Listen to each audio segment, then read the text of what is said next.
महिलाओं के लिए, फॉर वुमेन इन लोकसभा और जितनी भी लेजिस्लेटिव असेंबलीज होती हैं, ठीक है, चाहे वो किसी भी राज्य की हो, उसमें भी लेजिस्लेटिव असेंबली सीट्स में भी 33% सीटें महिलाओं के लिए आरक्षित रखी जाएंगी।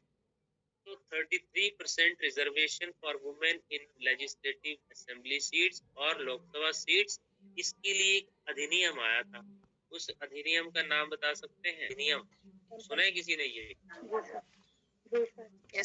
तो देखिए, नारी की बात हो रही है और नारी को पता नहीं है। नारी शक्ति वंदन अधिनियम, इट्स ऑल अबाउट नारी, ठीक है। तो नारी शक्ति वंदन अधिनियम जो है ये क्या है, ये सितंबर में पास हुआ था, ठीक है, 2024 या 23 में ऐसा ही हुआ था, ठीक है, तो सितंबर में हुआ। अब देखिए, नारी शक्ति वंदन अधिनियम क्या अभी फोर्स में है? ठीक है, पास तो हो गया है, ये कानून बन गया है, मगर इसके ऊपर आज जो न्यूज आई हुई है कि जो इम्प्लीमेंटेशन है, ठीक है, government looks for at reservation women in the next Lok Sabha election. जो नेक्स्ट लोकसभा इलेक्शन होंगे, कब होंगे नेक्स्ट लोकसभा इलेक्शन? 2029। हाँ जी, 2029 में जो इलेक्शन होंगे वो सीटें भी बढ़ेंगी, उसमें परिसीमन भी होगा, उसमें नंबर ऑफ सीट्स भी बढ़ेंगी, लोकसभा बढ़ेंगी, तो फिर वो 33% सीट्स जो है वो आरक्षित भी की जाएंगी, ठीक है।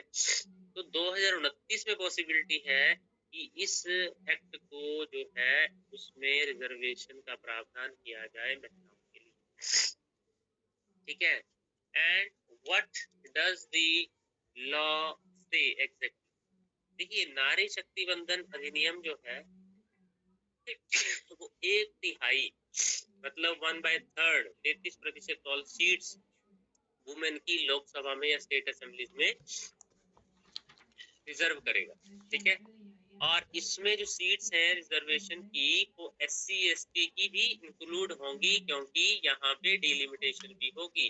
और ये मैंने आपको पहले भी बताया था कि जब भी सेंसिस होती है, ठीक है। अब देखिए, एक चीज मैं बता दूं कि अटल बिहारी वाजपेयी के टाइम पे तो उन्होंने क्या किया था, जिसको बोलते हैं हिंदी में परिसीमन, ठीक है।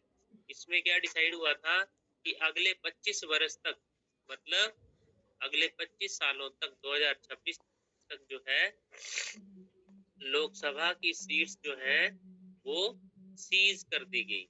क्या कर दी गई? सीज, मतलब 552 सीट्स हैं तो वही रहेंगी, ठीक है, इससे ज्यादा नहीं होगी। बट अब 2026 भी आ रहा है, तो इसीलिए जो है वो 2026 में सेंसिस की जा रही है, ताकि मार्च 2027 तक हमारे पास डाटा आ जाए। कास्ट सेंसिस के हिसाब से भी सारी चीजें देख करके लग जाएगा पता।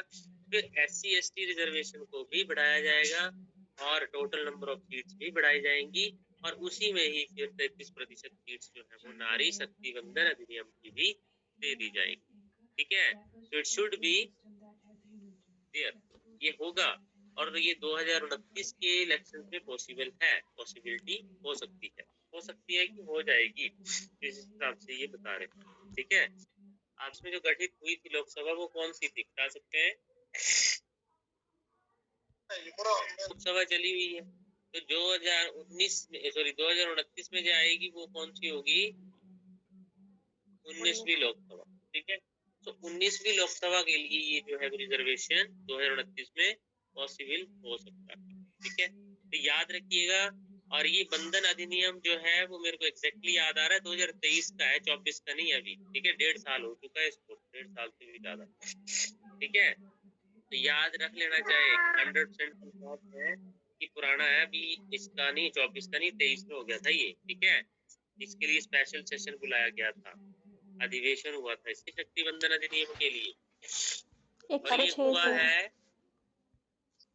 सितंबर 2023 में पास हुआ था ये, ठीक है। हाँ, और बिल्कुल सही कि 106 संविधान संशोधन था ये, 106 कॉन्स्टिट्यूशनल अमेंडमेंट एक्ट बना था ये 2023।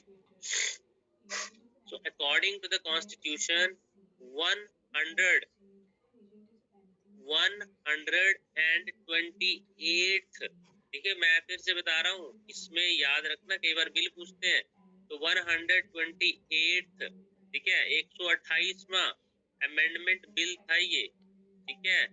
कॉन्स्टिट्यूशन को अमेंड करने के लिए कितने बिल लाए जा चुके हैं आज तक? 128। जो 128वां था वो था ये नारी शक्ति वंदन अधिनियम।